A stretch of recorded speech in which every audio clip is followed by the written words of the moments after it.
زیب مسند صدارت عظیم مذہبی اسکالر عزیز القدر جناب حضرت علامہ مولانا پروفیسر جاوید اقبال کھارا صاحب،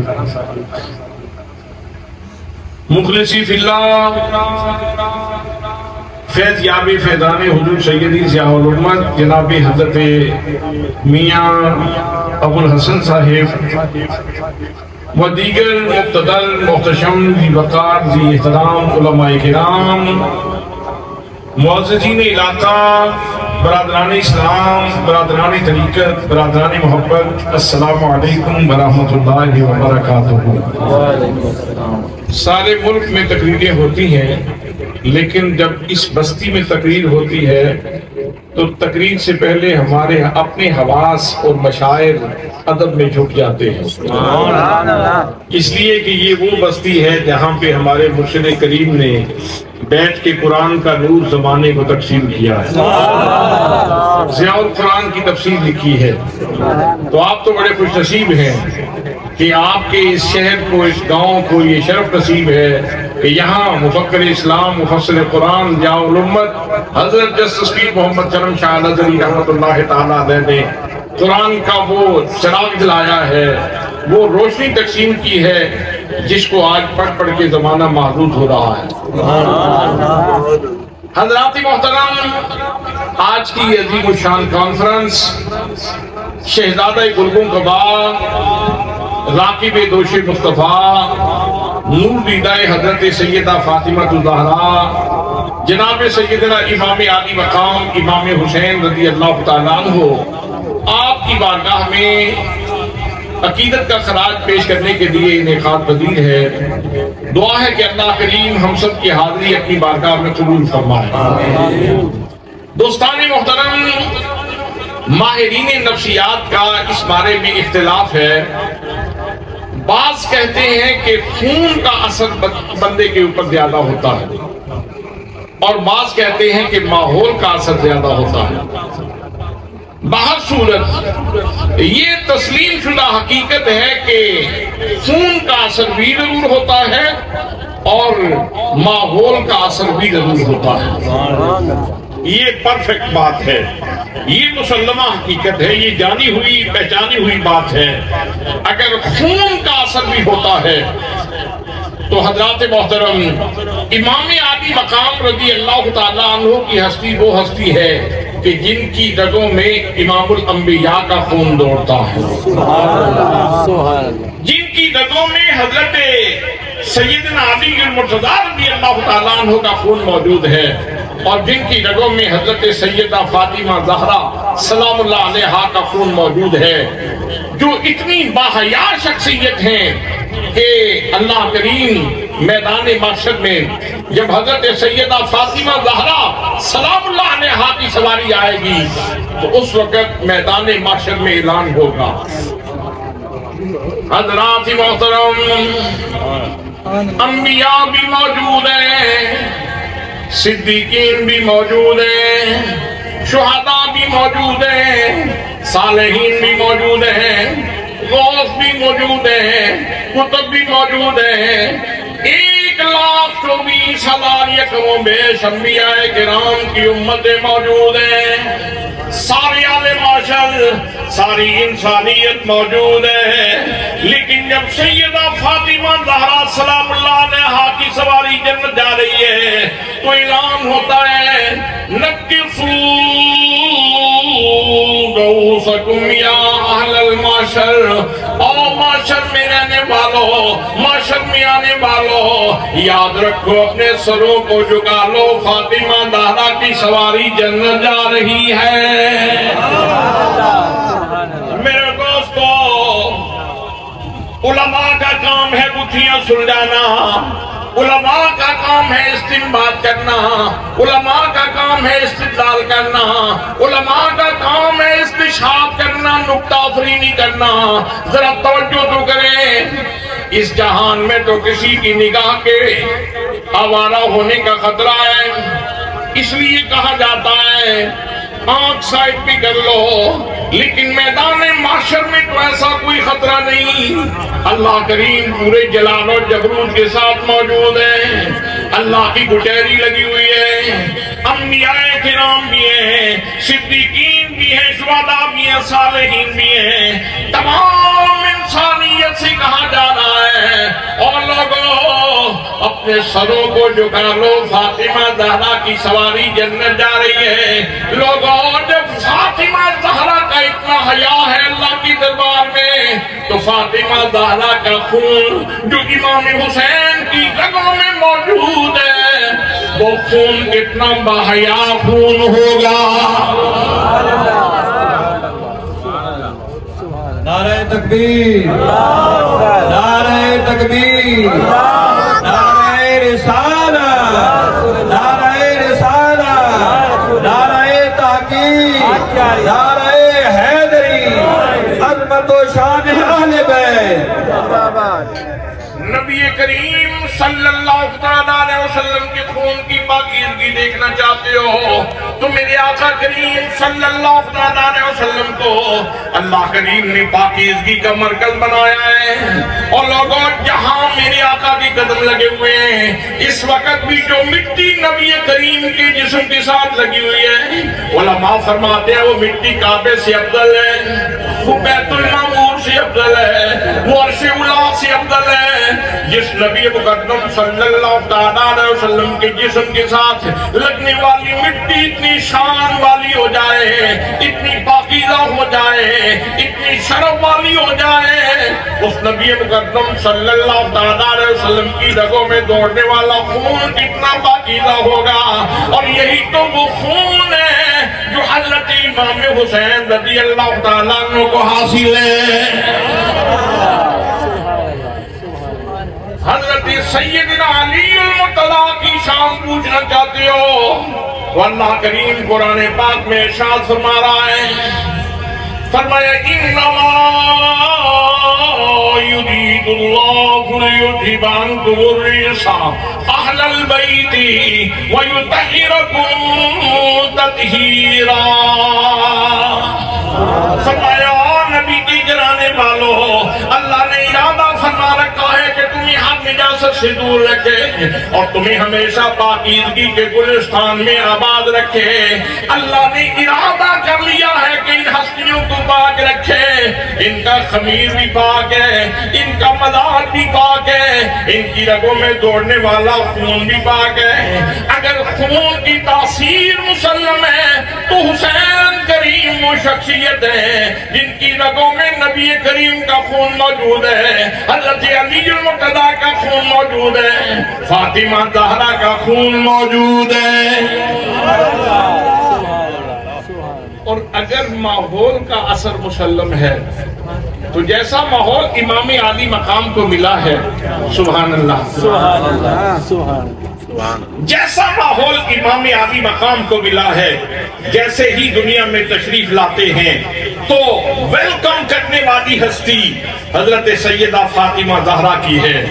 نبی مقدم صلی اللہ علیہ وسلم تشریف لائے، فرمایا فاطمہ میرے بیٹے کو میری گود میں دے دو۔ میرے آقا کریم صلی اللہ علیہ وسلم نے حسین کریم کو گود میں لیا اور میرے آقا کریم صلی اللہ علیہ وسلم نے امام حسین کے کانوں میں اذان کہی۔ یہ اذان روٹین کی اذان نہیں تھی، یہ آج کے کسی مؤذن کی اذان نہیں، کسی عالم کی اذان نہیں، کسی فاضل کی اذان نہیں، کسی محقق کی اذان نہیں، کسی محدث کی اذان نہیں، اور لوگوں کسی آج کی مؤذن کی اذان نہیں، یہ نبی کریم صلی اللہ علیہ وسلم کی اذان ہے۔ اور میرے آقا کریم صلی اللہ علیہ وسلم کی لبوں سے نکلنے والے کلمات کی اللہ کریم قسمیں اٹھاتا ہے۔ جناب صدیق سے بات کریں تو اللہ کریم قسم اٹھائے، جناب فاروق سے بات کریں تو اللہ کریم قسم اٹھائے، جناب عثمان سے بات کریں تو اللہ کریم قسم اٹھائے، شیر خدا سے بات کریں تو اللہ کریم قسم اٹھائے، جب صحابہ سے بات کرتے ہیں تو اللہ کریم قسمیں اٹھاتا ہے۔ جن کی دعان کی عام گفتگو کی شان یہ ہے، ان کی اذان کی شان کیا ہوگی؟ نعرہ تکبیر، نعرہ رسالت، نعرہ حیدری، علماء اہل سنت۔ میرے آقا کریم صلی اللہ علیہ وسلم نے اعلان کہی، حسین کریم نے اپنے عمل سے ثابت کر دیا، نانا جی اذان پڑھنا تمہارا کام ہے۔ سارا جہان کہتا رہے گا کہ محمد مصطفیٰ صلی اللہ علیہ وسلم جیسی اذان کسی نے نہیں پڑھی اور میں ایسی نماز پڑھ جاؤں گا۔ زمانہ کہتا رہے گا نانے کی اذان بے مثال تھی تو نواسے کی نماز بے مثال ہے۔ نعرہ تکبیر، نعرہ رسالت، نعرہ تحقیق، نعرہ حیدری، عظمت و شان اہل بیت۔ زمانہ مدتوں یاد کرتا رہے گا اور یہ کہتا رہے گا یا حسین ابن علی تیرا زمانہ یاد ہے، یا حسین ابن علی تیرا زمانہ یاد ہے، چھوڑ کر طیبہ تیرا کربل کو جانا یاد ہے، اور تیروں کی برسات میں چھوڑی نہ سید نے نماز، زیر خنجر آپ کا پڑھنا دگانا یاد ہے، زیر خنجر آپ کا پڑھنا دگانا یاد ہے، سجدے لاکھوں نے کیے پر تیرا جدا انداز ہے، تم نے وہ سجدہ کیا جس پر خدا کو ناز ہے۔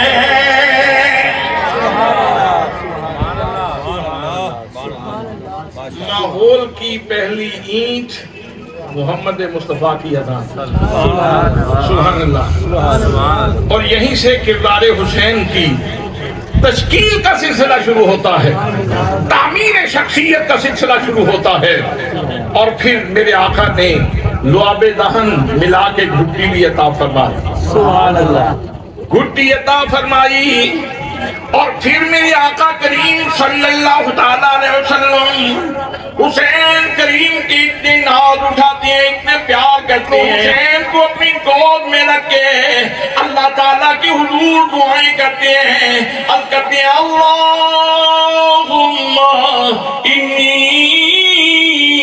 احبہما واحبہما واحب من یحبہما، یا اللہ یہ حسن و حسین یہ میری نواسے ہیں، یہ میری فاطمہ کے بیٹے، یہ میرے دنیا کے پھول، یا اللہ یہ میرے پیارے بیٹے، ان سے مجھے پیار ہے، میں ان سے محبت کرتا ہوں، میرے اللہ تو بھی ان سے پیار فرما، اور یا اللہ صرف یہاں تک ہی نہیں بلکہ صبح قیامت تک جو ان سے پیار کرے میرے اللہ تو اس سے بھی پیار فرما۔ سبحان اللہ۔ ہر اس بندے کے لیے میرے آقا نے دعا کر دی جو اپنے سینے میں حسین کو جگہ دے گا۔ نہیں آپ سبحان اللہ ٹھہر کے کہہ رہے ہیں؟ اگر آپ یہ چاہتے ہیں کہ آپ دعا کا مصداق بن جائیں، حضور کی دعا آپ کے حق میں قبول ہو جائے، تو پھر پیار سے کہنے کی ضرورت ہے یہ دل بھی حسینی ہے، یہ جان بھی حسینی ہے، یہ دل بھی حسینی ہے، یہ جان بھی حسینی ہے، الحمد کے اپنا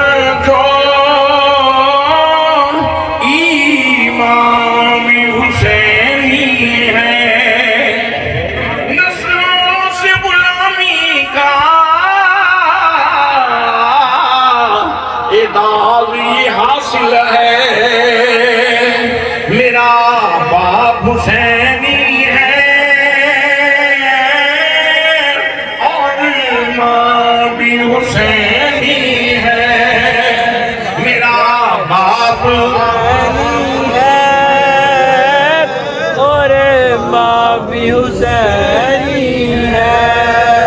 حضرات محترم کتنا خوبصورت ماحول ہے، جس ماحول میں امام حسین رضی اللہ تعالیٰ عنہ پرورش پا رہے ہیں۔ اور لوگوں جناب امام حسین رضی اللہ تعالیٰ عنہ فاطمہ زہرا کی گود میں ہیں، آپ دودھ بھی پلا رہی ہیں اور ساتھ ساتھ قرآن بھی سنا رہی ہیں۔ اتنے پیار سے دودھ پلایا فاطمہ زہرا نے، اتنی محبت سے دودھ پلایا حسین کی رگوں میں، جہاں جہاں فاطمہ کا دودھ اتر گیا ساتھ ہی قرآن بھی اتر گیا۔ آج دنیا حیران ہے، حسین مدینے میں ہے تو قرآن کا دوست ہے، حسین مکے میں ہے تو قرآن کے ساتھ دوستی موجود ہے، حسین سفر میں ہو تو قرآن کا دوست، حسین حضر میں ہو تو قرآن کا دوست، حسین شرق میں ہو تو قرآن کا دوست، حسین غرب میں ہو تو قرآن کا دوست، حسین کربلا کے راستوں میں ہو تو قرآن کی رات کے ساتھ دوستی موجود ہے، حسین کربلا کی تپتی ریت کے اوپر موجود ہے تو حسین کی دوستی قرآن کے ساتھ موجود ہے۔ اور لوگوں یہاں دوستی کی داستان یہیں پہ ختم نہیں ہوتی، بلکہ حسین کی دوستی اتنی پختہ ہے کہ حسین کریم کا دھڑ کربلا کی تپتی ریت کے اوپر پڑا ہے، حسین کا سر نیزے کی نوک کے اوپر ہے اور امام علی مقام قرآن کی تلاوت کر رہے ہیں۔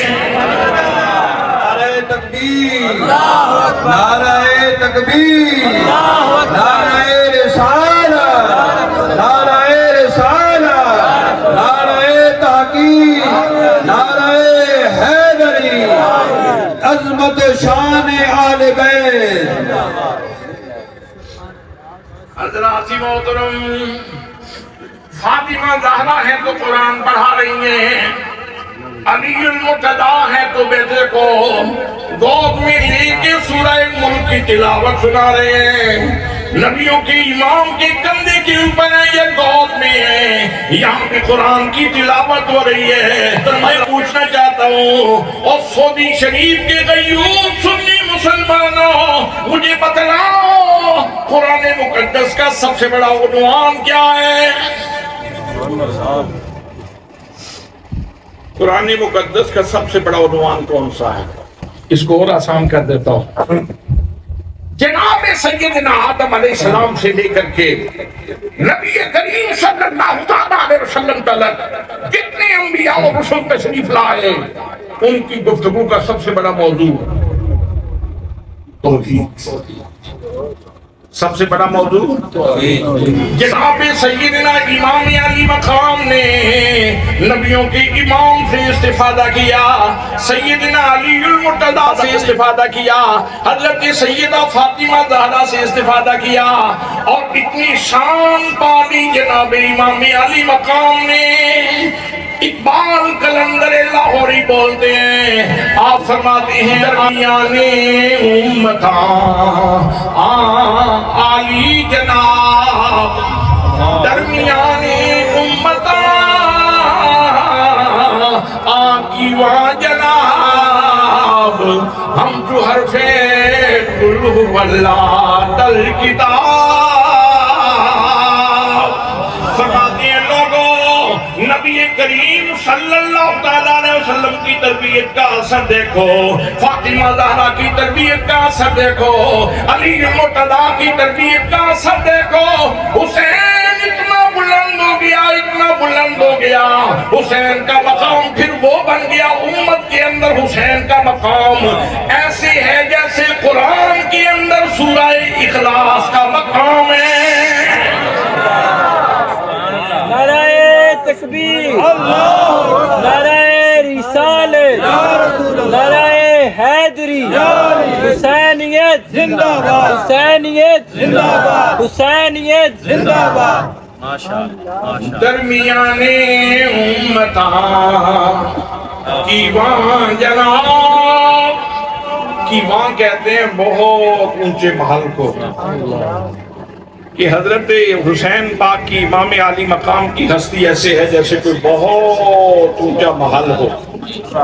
سبحان درمیان امتاں آقیواں جناب، ہم جو حرف قل هو اللہ در کتاب امت کے اندر امام حسین کا مقام ایسے ہے جیسے قرآن مقدس میں سورہ اخلاص کا مقام ہے۔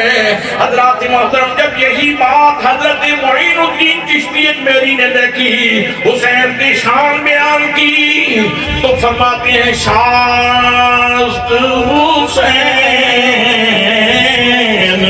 بادشاہ است حسین دین است حسین دین فقط شخصیت نہیں کہتے ہیں، پورا دین حسین ہے۔ دین است حسین دین است حسین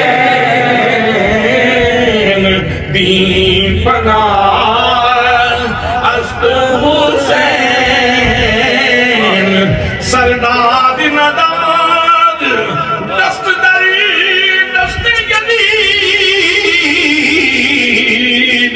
حقار کے بنا لا الہ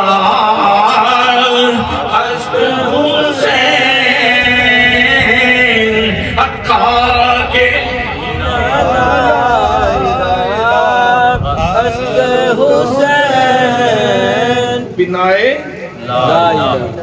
بنائے قرآن کا سب سے بڑا موضوع توحید، اور رنگ کس کے اوپر چڑھا ہوا ہے؟ سبحان اللہ صبغۃ اللہ ومن احسن من اللہ صبغۃ، اللہ کا رنگ سارے رنگوں سے اچھا رنگ ہے۔ اللہ کے رنگ سے اچھا رنگ کس کا ہے؟ اور رنگ چڑھایا کس نے؟ محمد مصطفیٰ صلی اللہ علیہ وسلم نے، شیر خدا رضی اللہ تعالیٰ عنہ نے، فاطمہ زہرا سلام اللہ علیہا نے، یہ ہستیاں رنگ چڑھانے والی ہیں۔ سبحان اللہ سبحان اللہ سبحان اللہ سبحان اللہ۔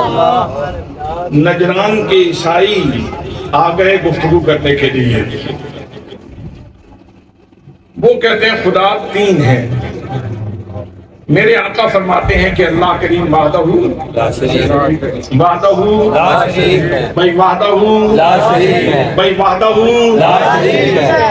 آقا فرماتے ہیں کہ اللہ وحدہ لا شریک ہے، واجب الوجود ہے، صمد ہے، بے نیاز ہے، لا شریک ہے، لا زوال ہے، لا یزال ہے، اس جیسا کوئی نہیں، اس کا ثانی کوئی نہیں، اس کا ہمسر کوئی نہیں، اس کا برابری کرنے والا کوئی نہیں، ہر قسم کی ضد سے پاک ہے، ضد سے پاک ہے، مثل سے پاک ہے، مثال سے پاک ہے۔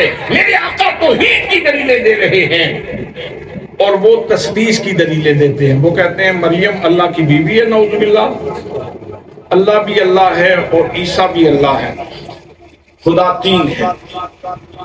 گفتگو چل رہی ہے، میرے آقا دلائل ارشاد فرماتے ہیں، وہ بھی اپنی بونگیاں مارتے ہیں، وہ بھی کوشش کر رہے ہیں کہ اپنا موقف ثابت کریں۔ جب میرے آقا نے بہت محنت فرمائی، قیم دلائل دیے، وہ نہیں مانتے، اب کیا ہوا؟ اللہ کریم ارشاد فرماتا ہے، فرمایا فَقُلْ تَعَالَوْا نَدْعُ أَبْنَاءَنَا وَأَبْنَاءَكُمْ وَنِسَاءَنَا وَنِسَاءَكُمْ وَأَنفُسَنَا وَأَنفُسَكُمْ ثُمَّ نَبْتَهِلْ فَنَجْعَلْ لَعْنَتَ اللَّهِ عَلَى الْكَاذِبِينَ۔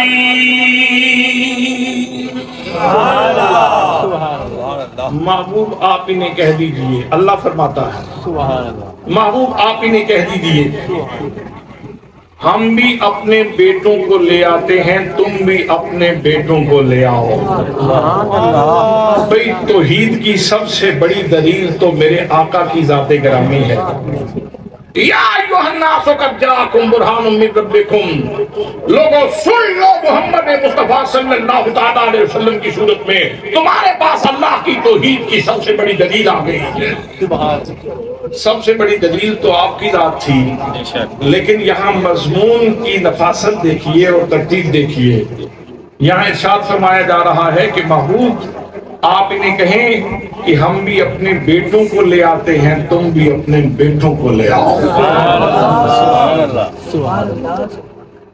یہاں فقط ان کی ذات کی بات نہیں کی جا رہی، ان کی نسبت کی بات کی جا رہی۔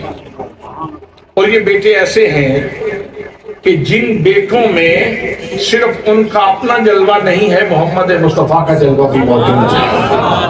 تم بھی اپنے بیٹوں کو لے آؤ، ہم بھی اپنے بیٹوں کو لے آتے ہیں، تم بھی اپنے بیٹوں کو لے آؤ، ہم بھی اپنی عورتوں کو لے آتے ہیں، تم بھی اپنی عورتوں کو لے آؤ، ہم بھی اپنی جانوں کو لے آتے ہیں، تم بھی اپنی جانوں کو لے آؤ۔ ثم نبتہل، پھر مباہلہ کرتے ہیں، فَنَجْعَلْ لَعْنَةَ اللَّهِ عَلَى الْكَاذِبِينَ، پھر دعا کرتے ہیں اللہ جو ہم میں سے جھوٹا ہے اس کو تباہ کر دے، برباد کر دے، جو سچا ہوگا وہ بچ جائے گا، جو جھوٹا ہوگا وہ ختم ہو جائے گا۔ حضرات محترم، اللہ کریم کی طرف سے جب یہ پیغام آتا ہے، نبی کریم صلی اللہ علیہ وسلم نے نجران کے عیسائیوں کو یہ پیغام دیا، جب میرے آقا نے یہ پیغام دیا تو ان کا پوپ بول پڑا، ان کا سب سے بڑا مذہبی لیڈر بول پڑا، اس نے کہا نجرانیوں سن لو، مباہلہ نہ کرنا، مقابلہ نہ کرنا، میں ایسے تیرے دیکھ رہا ہوں، اگر ان کے ہاتھ اٹھ گئے تو پہاڑ بھی اپنی جگہ سے ہل جائے گا، اگر انہوں نے دعا کر دی تو ہم نیست ہو جائیں گے، نابود ہو جائیں گے، ختم ہو جائیں گے، دنیا کے سینے کے اوپر، زمین کے سینے کے اوپر کوئی نصرانی باقی نہیں رہے گا، اس لیے ہم فدیہ دے دیں گے لیکن ہم اس مبالے میں شریک نہیں ہوں گے۔ نعرہ تکبیر، نعرہ رسالت، نعرہ تحقیق، نعرہ حیدری، عظمت و شان اہل بیت۔ بتائیے مقابلہ کس کس بات میں تھا؟ توحید میں اور تثلیث میں، توحید میں اور تثلیث میں، توحید میں اور تثلیث میں۔ تو جیتا کون؟ جیتا کون؟ ہارا کون؟ تثلیث والے ہار گئے، توحید والے جیت گئے۔ پوپ نے کہا کہ ہم میدان چھوڑتے ہیں، ہم جزیہ دے دیں گے، ہم ٹیکس دے دیں گے، لیکن ہم مقابلہ نہیں کریں گے۔ بس اوقات ایسا ہوتا ہے کہ یہ دنیا کی نام و نمود اور بعض اوقات یہ عہدے حقائق قبول نہیں کرنے دیتے، لیکن اندر سے بندہ شکست خوردہ ہوتا ہے، اندر سے بندہ شکست خوردہ ہوتا ہے، اندر سے ان کی شکست ہو گئی۔ حضرات محترم، جیت گئی توحید، ہار گئی تثلیث، لیکن کیسے؟ ان ہستیوں کا چہرہ دیکھ کے، سبحان اللہ، ان ہستیوں کے، ان ہستیوں کے، سبحان اللہ کہیں نا، ان ہستیوں کے، اس کا مطلب یہ ہوا کہ نبی کریم صلی اللہ علیہ وسلم کا چہرہ بھی اللہ کی توحید کی دلیل ہے، جناب شیر خدا کا چہرہ بھی اللہ کی توحید کی دلیل ہے، فاطمہ زہرا اگر پردے میں ہو تب بھی اللہ کی توحید کی دلیل ہے، امام حسن و حسین بھی اللہ کی توحید کی دلیل ہے۔ اور لوگوں، ان کے نانا نے، ان کی والد گرامی نے، ان کی ماں نے اس طرح قرآن پڑھا دیا ہے اور قرآن کا رنگ چڑھا دیا ہے کہ اب ان کے چہرے سے بھی توحید کے انوار جھلکتے ہیں۔ یہ ایک رنگ تھا جو میں نے آپ کی خدمت میں پیش کیا۔ دوسرا رنگ، اسلام کا دوسرا سب سے بڑا عقیدہ کون سا ہے؟ رسالت کا۔ اسلام کا دوسرا سب سے بڑا عقیدہ کون سا ہے؟ عقیدہ ہے رسالت۔ لا الہ الا اللہ محمد رسول اللہ۔ اللہ کی سوا عبادت کی لائق کوئی نہیں، اور حضرت محمد مصطفیٰ صلی اللہ علیہ وسلم اللہ کی رسول ہیں۔ حضرات محترم، ان ہستیوں میں صرف توحید کی چمک ہی موجود نہیں ہے، ان کے اندر رسالت کی بھی پوری چمک موجود ہے۔ جناب سیدنا امام علی مقام امام حسین کے بارے میں تو نبی کریم صلی اللہ علیہ وسلم کا واضح ارشاد موجود ہے، فرمایا الحسین منی وأنا من الحسین،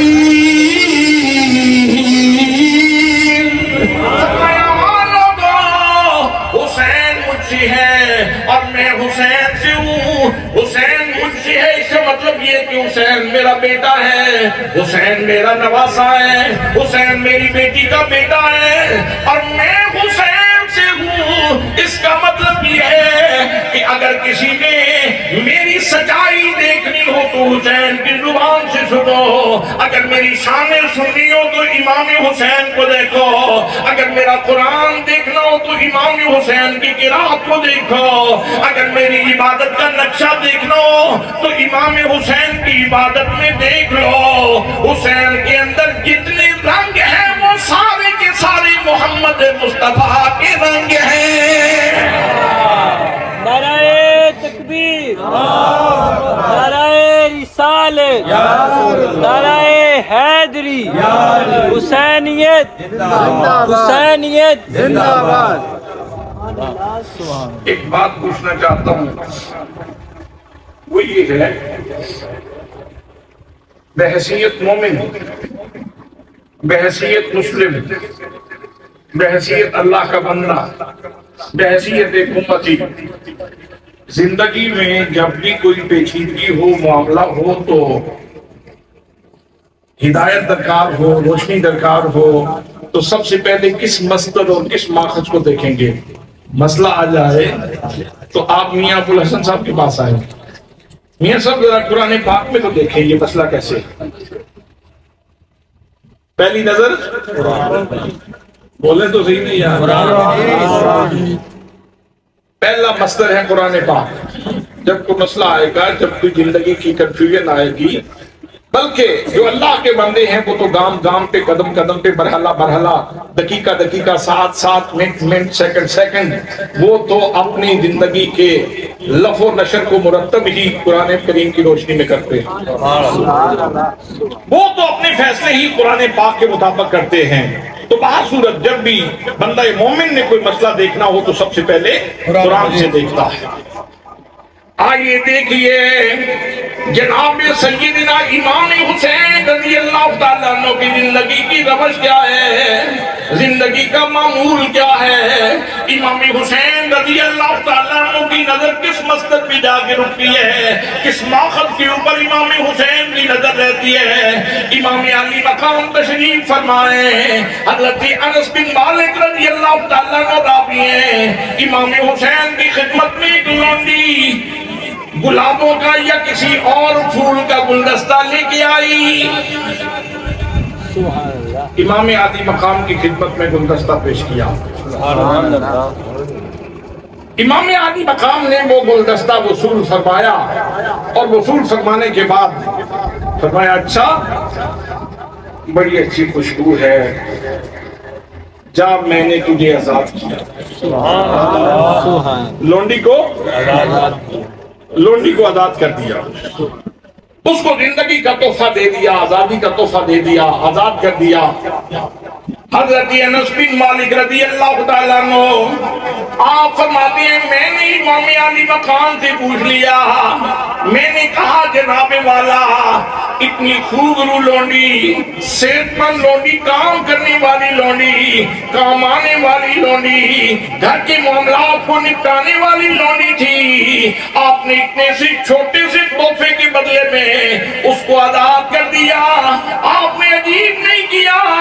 حضرت امام حسین رضی اللہ تعالیٰ عنہ نے جو جواب دیا وہ آب ذات سے لکھنے کے قابل ہے۔ آپ نے فرمایا جب اس نے مجھے تحفہ دیا تھا میری نظر قرآن پاک کی آیت کے اوپر پڑ گئی، میرے رب کا ارشاد ہے، فرمایا وَإِذَا حُيِّيتُم بِتَحِيَّةٍ فحیوا بأحسن منها أو ردوها، جب تمہیں کوئی تحفہ دے تو اچھا تو یہ ہے کہ اس سے پڑھ کے تم بھی تحفہ دو، اگر بہتر نہ دے سکو تو کم از کم ویسا تحفہ تو ضرور دو۔ جب میں نے یہ آیت دیکھی، اب میں نے سوچا اس نے مجھے تحفہ دیا ہے، میں بھی اسے تحفہ دوں، تو میں نے اس کی آزادی کا اعلان اس لیے کیا ہے کہ میں نے یہ سبق قرآن سے سیکھا ہے۔ سبحان اللہ۔ یہ ہے حسین کا نفسیاتی تجزیہ، شخصی تجزیہ، اور ان کی سوچ کو پرکھنے کا انداز، کس زاویے سے بندہ سوچتا ہے۔ کسی بھی شخصیت کو دیکھنے سے پہلے یہ دیکھا جاتا ہے کہ بندہ سوچتا کس زاویے سے ہے، بندہ دیکھتا کس زاویے سے ہے۔ میرے دوستو، امام علی مقام رضی اللہ تعالیٰ عنہ آپ نے بتا دیا، اگر گلابوں کا تحفہ ملے، خوشبوؤں کا تحفہ ملے، تو پھر بھی ہماری نظر اللہ کی کتاب کے اوپر ہوتی ہے، اور اگر ہجوم کر کے غم آ جائیں، مصیبتیں آ جائیں، مصائب آ جائیں، تو اس وقت بھی ہم دائیں بائیں نہیں ہوتے بلکہ اللہ کی کتاب کو دیکھتے ہیں۔ حضرات محترم، کربلا کی تپتی ہوئی ریت میں جب امام حسین کے اوپر مصیبتیں آئیں، ہجوم کر کے آئیں، بلائیں آئیں، ہجوم کر کے آئیں، قرآن پاک میں اللہ نے ارشاد فرمایا وَلَنَبْلُوَنَّكُمْ بِشَيْءٍ مِّنَ الْخَوْفِ وَالْجُوعِ وَنَقْصٍ مِّنَ الْأَمْوَالِ وَالْأَنفُسِ وَالثَّمَرَاتِ وَبَشِّرِ الصَّابِرِينَ۔ فرمایا ایمان والو، ہم تمہیں ضرور آزمائیں گے کسی ایک چیز سے، من الخوف، خوف دے کے آزمائیں گے، بلجوع، بھوک دے کے آزمائیں گے، ونقص من الاموال، مالوں میں کمی کر کے آزمائیں گے، والانفس، جانوں میں کمی کر کے آزمائیں گے، والثمرات، پھلوں میں کمی کر کے آزمائیں گے۔ حضرات محترم، کسی کے اوپر ایک امتحان آیا، کسی کے اوپر دو امتحان آئے، اور لوگوں، میرے آقا کریم صلی اللہ علیہ وسلم کے خاندان کے اوپر ایک امتحان نہیں آیا، امتحانات کی جتنی تلخیاں تھی اکٹھی ہو کے آ گئی۔ اب اس وقت بھی حسین نے قرآن کا دامن نہیں چھوڑا بلکہ ہر موقع پہ صبر کیا ہے۔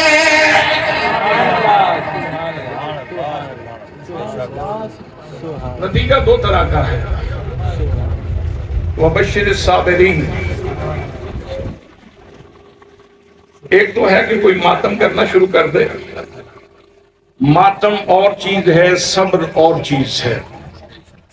ماتم اور ہے، صبر اور ہے، جزا فضا کرنا اور ہے، گریبان چاک کرنا اور ہے، ماتم کرنا اور ہے، منہ کے اوپر تماچے مارنا اور ہے، سر کے اوپر خاک ڈالنا اور ہے۔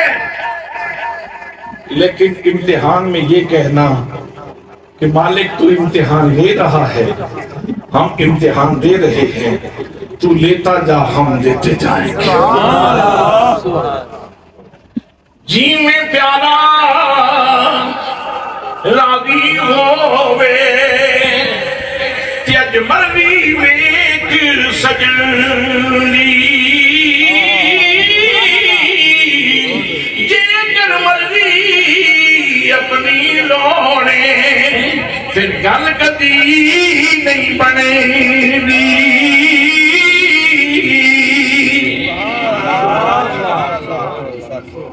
فرمایا وبشر الصابرین الذین اذا اصابتهم مصیبہ، جب انہیں مصیبت پہنچتی ہے تو کیا کہتے ہیں؟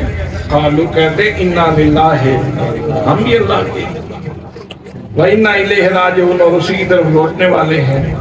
جب یہ بولتے ہیں تو پھر کیا ہوتا ہے؟ اولئک علیہم صلوات من ربہم ورحمۃ، یہ صبر کرنے والوں کے اوپر پھر اللہ کریم رحمتوں کے پھول گراتا ہے۔ رحمتوں کے پھول گرتے ہیں، صبر کریں گے تو رحمتوں کے پھول گریں گے، صبر کریں گے تو سلاموں کے تحفے آئیں گے، صبر کریں گے تو درودوں کے تحفے آئیں گے۔ اب میں آپ سے پوچھنا چاہتا ہوں، کوئی کہتے ہیں کہ انہوں نے ماتم کیا اور کوئی کہتے ہیں کہ انہوں نے صبر کیا، آپ کیا کہیں گے کہ حسین پہ پھول گرے کہ کوئی نہ گرے؟ رحمت کے سلاموں کے تحفے آئے کہ کوئی نہ آئے؟ درودوں کے تحفے آئے کہ کوئی نہ آئے؟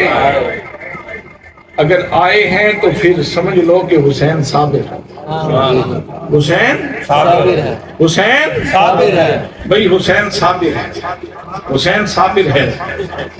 کتنا مشکل کام ہے جوان بیٹے کی بوٹیاں اٹھا کے چادر میں لا کے پھر خیمے میں رکھنا، اتنی تلخی، اتنا بڑا امتحان، جوان بیٹے کی لاش اور بوٹیاں اٹھا اٹھا کے چادر میں رکھی جا رہی۔ سوچیں تو صحیح ذرا، آپ بھی تو صاحب اولاد ہو، کسی گھر میں کوئی ایک فوتیدگی ہو جائے تو پورا خاندان الٹ پڑتا ہے اور پورا خاندان جو ہے وہ صدمے کا شکار ہوتا ہے۔ لیکن یہاں کیا پوزیشن ہے، علی اکبر جیسا بیٹا اور شبیہ رسول، اس کی بوٹیاں اٹھائیں اور اندر ہی اندر تبدیلی اتنی ہو گئی کہ جیسے ہی وہ چادر اٹھائی اور اٹھا کے اوپر کی تو حسین اتنی بڑی تبدیلی سے گزر گئے کہ فوراً داڑھی بھی سفید ہو گئی اور سر بھی سفید ہو گئی۔ یہ تبدیلی فزیکلی کتنی عرصے کے بعد آتی ہے، کتنے عرصے کے بعد جا کے تبدیلی آتی ہے، لیکن آپ خود یہاں سے سوچ لیں کہ اچانک یہ صدمہ کتنا گہرا تھا، یہ صدمہ کتنا گہرا تھا۔ بال بال کہہ رہا ہے کہ صدمہ بہت شدید ہے، لیکن حرف شکایت زبان پہ نہیں۔ تو حسین پاک نے بتا دیا کہ ہمیں گلابوں کا تحفہ ملے یا مصائب کی آندیاں آئیں، ہم ہمیشہ قرآن کو ہی دیکھتے ہیں، ہم ہمیشہ قرآن کو ہی دیکھتے ہیں۔ اور امام حسین وہ عظیم ہستی ہیں کہ جو قرآن پاک کے سب سے اعلیٰ مفسر بھی ہیں، سب سے اعلیٰ مفسر۔ مثلاً صرف ایک آیت کی تفسیر عرض کر کے گفتگو ختم کرتا ہوں۔ اللہ نے فرمایا وَلَا تَقُولُوا لِمَن يُقْتَلُ فِي سَبِيلِ اللَّهِ أَمْوَاتٌ بَلْ أَحْيَاءٌ وَلَٰكِن لَّا تَشْعُرُونَ۔ وہ لوگ جو اللہ کے راستے میں قتل کر دیے گئے ان کو مردہ نہ کہو بلکہ وہ زندہ ہیں، لیکن تمہیں ان کی زندگی کا شعور نہیں۔ دوسرے مقام پہ کہا گیا وَلَا تَحْسَبَنَّ الَّذِينَ قُتِلُوا فِي سَبِيلِ اللَّهِ أَمْوَاتًا بَلْ أَحْيَاءٌ عِندَ رَبِّهِمْ يُرْزَقُونَ۔ وہ لوگ جو اللہ کے راستے میں قتل کیے گئے ان کو مردہ گمان بھی نہ کرو، مردہ سوچو بھی نہیں، مردہ سوچو بھی نہیں، سوچو بھی نہیں۔ توجہ طلب بات ہے، لیکن سوچنے کی بات یہ ہے بہت سارے گناہ ہیں۔ کوئی بندہ اگر زنا کے بارے میں سوچے تو گناہگار نہیں ہوگا، کرے گا تو گناہگار ہوگا۔ شراب کے بارے میں سوچے گا تو گناہگار نہیں ہوگا، شراب پیے گا تو گناہگار ہوگا۔ چوری کے بارے میں سوچے تو گناہگار نہیں ہوگا، چوری کرے گا تو گناہگار ہوگا۔ لیکن شہید کی زندگی اتنی حساس ہے، شہید کی زندگی اتنی حساس ہے، فرمایا اگر کسی نے مردہ کہا تو وہ بھی گناہگار، مردہ سوچا تو پھر بھی گناہگار۔ جو میرے راستے میں جان دے گئے، جنہوں نے جان کا نذرانہ میرے نام پہ دے دیا، جن کا اندیا یہ تھا، جن کی سوچ یہ تھی، جو یہ کہتے رہے مجھے کچھ جنون نہیں ہے کہ جلاؤں آشیانہ، مجھے کچھ جنون نہیں ہے کہ جلاؤں آشیانہ، تیرا نام لے کے بے شک مجھے لوٹ لے زمانہ، تیرا نام لے کے بے شک مجھے لوٹ لے زمانہ۔ جن لوگوں نے میرے نام کے اوپر جان دی ہے، اللہ فرماتا ہے ان کو مردہ کہنا بھی نہیں، ان کو مردہ سوچنا بھی نہیں، ان کو مردہ کہنا بھی نہیں، ان کو مردہ سوچنا بھی نہیں۔ اب جب امام عالی مقام نے جان اللہ کے لیے دے دی ہے تو پھر جب سوچنا بھی نہیں مردہ اور کہنا بھی نہیں مردہ، تو پھر میں پوچھنا چاہتا ہوں کہ لوگ ماتم کس بنیاد پہ کرتے ہیں؟ جی بھئی سوچنا بھی نہیں مردہ، کہنا بھی نہیں مردہ، پھر ماتم کس بنیاد پہ ہے؟ میں جھگڑے کی بات نہیں کر رہا، پیغام ہے، سمجھنے کی بات ہے اگر کسی کے دماغ میں اتر جائے۔ اگر کوئی دل میں جگہ دے دے تو بات سمجھنے کی ہے، دل میں اتار لینے کی بات ہے اگر سمجھ آ سکے تو۔ یہاں جو بات میں عرض کرنے جا رہا ہوں وہ یہ ہے، کسی مسلمان کو تو یہ دلیل دے دی، قرآن کی آیت پڑھ دی، ایک مستشرق کہتا ہے کہ تمہارا قرآن عجیب ہے، ایک بندے کا جگر چھلنی ہو گیا، گردن کٹ گئی، جسم کے ٹکڑے ٹکڑے ہو گئے، تمہارا قرآن کہتا وہ زندہ، کیسے زندہ ہے؟ گردن کٹ گئی، بندہ کیسے زندہ ہے؟ ہاتھ پاؤں کٹ گئے، بندہ کیسے زندہ ہے؟ جب تک انسان کے جسم و روح کا رشتہ موجود ہو تو یہ کیسے زندگی ہے؟ امام حسین رضی اللہ تعالیٰ نے ارشاد فرمایا کافروں آؤ دیکھو میں تمہیں سمجھا دیتا ہوں کہ بندہ کیسے زندہ ہے۔ میرا دھڑ کربلا کی تپتی ہوئی ریت کے اوپر پڑا ہے، سر نیزے کی نوک کے اوپر ہے، اور میں قرآن پڑھ رہا ہوں، میں اعلان کر رہا ہوں میرا قرآن بھی سچا ہے، میرا نبی بھی سچا ہے، میرا اسلام بھی سچا ہے۔ تمہارے فلسفے کے مطابق تو گردن کٹ گئی تو مردہ ہو گیا، لیکن دیکھ لو سر کہاں ہے، دھڑ کہاں ہے، اور قرآن کی تلاوت جاری ہے۔ تو حسین کریم نے کیسی تفسیر فرمائی، اور ہر قسم کا شک و ارتیاب گرد اڑا کے رکھ دی اور قرآن سمجھا دیا۔ حضرات محترم، رگوں میں جو خون تھا وہ بھی بڑا پاکیزہ تھا، جو ماحول ملا وہ بھی بڑا پاکیزہ تھا۔ قرآن پڑھنے والا ماحول ملا تو حسین کے احساسات کے اوپر، حسین کے مشاعر کے اوپر، حسین کریم کے محسوسات کے اوپر ہمیشہ قرآن کا غلبہ رہا، اور قرآن کی فکر کو ہی آپ پروموٹ کرتے رہے، قرآن کی فکر کے ہی مبلغ رہے۔ مدینے میں تھے تو تب بھی قرآن کی حفاظت کر رہے تھے، مکے میں پہنچے تو تب بھی قرآن پاک کی حفاظت کر رہے تھے، اور کربلا کی تپتی ہوئی ریت پہ آئے تو سارا گھر دیکھ کے قرآن مقدس کی حفاظت کی۔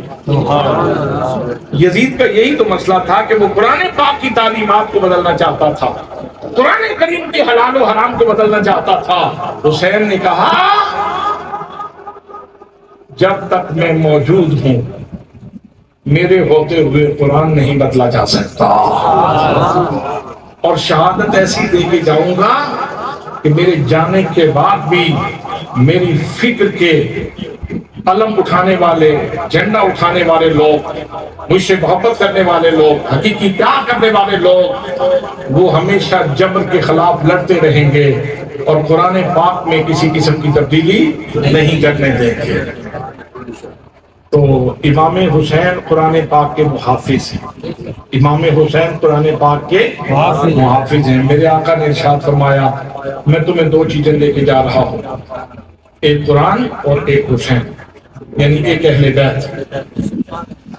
آج اس پرفتن دور میں آپ دیکھیں کہ کوئی حسین حسین کر رہا ہے، قرآن سے دور ہے، کوئی قرآن قرآن کرتا ہے، حسین سے دور ہے۔ الحمدللہ اہل سنت کو یہ اعزاز حاصل ہے، ان کے ایک ہاتھ میں دامن حسین ہے، دوسرے ہاتھ میں دامن قرآن ہے۔ الحمدللہ اللہ کریم اسی ہدایت کے راستے پہ ہمیں گامزن رکھے، اور اسی سیدھے راستے کے اوپر زندگی اور اسی سیدھے راستے کے اوپر موت نصیب فرمائے۔ وما علیہ الا البلاغ المبین۔